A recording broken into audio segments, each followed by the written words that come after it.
Not to say one is better than the other. It's not about that. It's about budgeting. It's about capability. But what we do see from this is that what happened in 2016 actually was not unusual from the perspective of intelligence agencies. The history of encryption is a fascinating and mysterious chapter in human development. For millennia, people have found creative ways to protect and conceal information, whether in times of war, diplomacy, or simple curiosity. From ancient encoding techniques to modern digital encrypting technologies, the history of cryptography provides an exciting glimpse into the race between secrecy and decryption.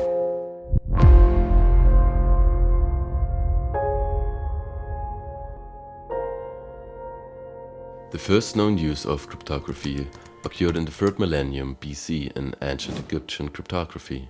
It is believed that certain deities could not be spoken aloud, leading to the encryption of religious texts, using the principles of rebus and acrophony to circumvent this taboo. Rebus functions like a puzzle, allowing the generation of words through images and the addition of letters. And in acrophony, characters are associated with objects or animals that start with the same letter. In the Peloponnesian War, the Spartan general Lysander thwarted a Persian attack by using a scythe, which is the oldest known military encrypting method. In this technique, a letter stripe is wound around a cylinder and inscribed. Only those with a cylinder of the same diameter can read the message, otherwise it's just a long letter stripe with letters. A significant milestone in encryption was a concept used by Julius Caesar, now known as the Caesar cipher. In this cipher, the Latin alphabet was shifted a certain number of positions to the right in a cyclic manner. The cycle was known to both the sender and the receiver. This type of encryption method is called symmetric encryption, where encryption and decryption follow the same principle. While effective at the time, it later proved to be insufficiently secure. During the Middle Ages, cipher methods became increasingly complex, such as the use of cipher disks, some of which were considered the unbreakable cipher for centuries. This cipher was also used during the Cold War for communication between agents and was first mentioned in a book by Benedict monk Johannes Trithemius. In this method, the alphabet is represented in a 26x26 chessboard-like pattern, with rows being shifted.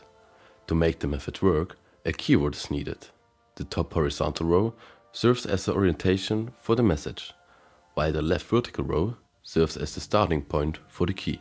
The letter where they intersect is the encryption. To decrypt the message, the recipient looks for the first letter of the keyword and then proceeds to decipher the message accordingly. To encrypt an entire message, the keyword needs to be used multiple times. Later, longer sections of text were used as keys. The Babington Plot was a conspiracy in 1586, aimed at overthrowing Queen Elizabeth I of England and placing Mary Stuart, the Scottish Queen, on the English throne. Mary Stuart, the Catholic Queen of Scotland, was a rival to Queen Elizabeth I of England. She was in English captivity due to being viewed as a threat to Elizabeth.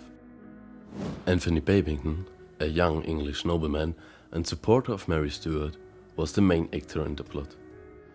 The primary goal of the Babington Plot was to assassinate Elizabeth I and place Mary Stuart on the English throne. The conspirators hoped that Mary Stuart, once Queen of England, would support the Catholic minority and reintroduce the Catholic religion. The conspirators communicated through encrypted letters to hide their plans. Babington himself sent a letter to Mary Stuart expressing his loyalty and intentions. The English government had informants within the plot. These informants deciphered the encrypted letters and uncovered the plans. The conspirators, including Babington and Mary Stuart, was found guilty and were executed 1587. It is believed that between 44 and 4038, one of the most discussed objects in the history of cryptography was created, known as the Voynich manuscript. This book contains 224 pages and is written in a language that has yet to be deciphered. Whether it contains religious texts, evidence of extraterrestrial life, or is simply a playful puzzle remains to be determined.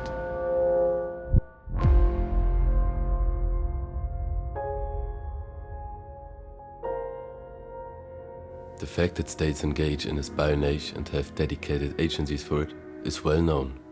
Consequently, the topic of encrypting communication has become even more crucial for these entities. The next major leap occurred between the First and Second World Wars. The Enigma was invented. It utilized mechanical rotors to encrypt messages, making it extremely complex. During the Second World War, it played a significant role in German military communication. The successful decryption of Enigma codes by the Allies contributed significantly to their victory and had a profound impact on modern cryptography. Operation Rubicon is one of hundreds of intelligence operations conducted by the CIA, highlighting that in this area, the game is played without rules. For decades, the United States and the then occupied West Germany eavesdropped on hundreds of states. Crypto AG was a Swiss company that was a pioneer in global encrypting technology. The company was founded in Switzerland in 1948 by the Swedish engineer Boris Hagelin. In 1970, the CIA and BND, German Federal Intelligence Service, each became half owner of Crypto AG. The ownership structure was obscured. Within the operation, Crypto AG was given the codename Minerva. The purchase took place in the year when Boris Hagelin was supposed to retire. The heir, his son Boris Jr., died in the same year in a car accident. His father doubted the circumstance of his death. The CIA and the BND benefited from Switzerland's neutrality and sold manipulated encrypting technologies to 130 countries. Communication in these countries was monitored by the CIA and NSA until 2018 and by the BND until 1993. The BND did not want to spy on alliance partners, but the CIA did, leading to tensions between these two parties. This advantage was used among other instances during the hostage crisis at the US Embassy in Iran 1979, and also to monitor the movements of the Argentine Navy during the Falklands War in 1982.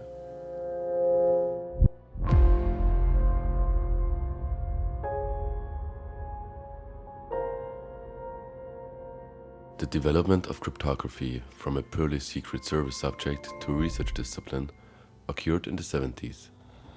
This is because computers began to play an increasingly significant role in the general population. In 1976, there were two major advances in this field. The data encryption standards, DES, was developed by the NSA and IBM. DES is an encryption algorithm that encrypts data blocks in 64 bits. The algorithm used a 56-bit key applied to the data in multiple rounds. In each round, the data is encrypted using the key. This process repeats 16 times, ultimately encrypting the data. Variations of this method are still used in banking services today. In the same year, an article on public key cryptography was published by Whitefield Diffie and Martin Hellman. The most well-known method is RSA encryption. It is one of the first asymmetric encryption methods. In this case, the key to encrypt a message is public, while the key to decrypt it is secret. This approach requires only one key pair per user, as the public key does not compromise the security of the private key. While quantum computers have been theoretically invented, their effective implementation remains a future prospect due to their inefficiency in relation to energy consumption. However, it is assumed that they will be put into use in the foreseeable future. They offer the possibility to circumvent current encryption methods in a very short time, and if in the wrong hands, can cause extreme damage.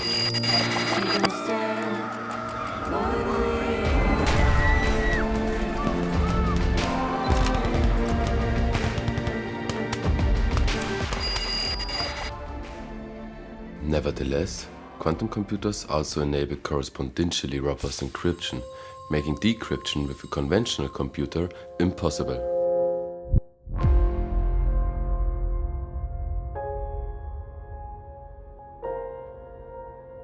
Cryptography seems to have accompanied us humans since the early civilizations.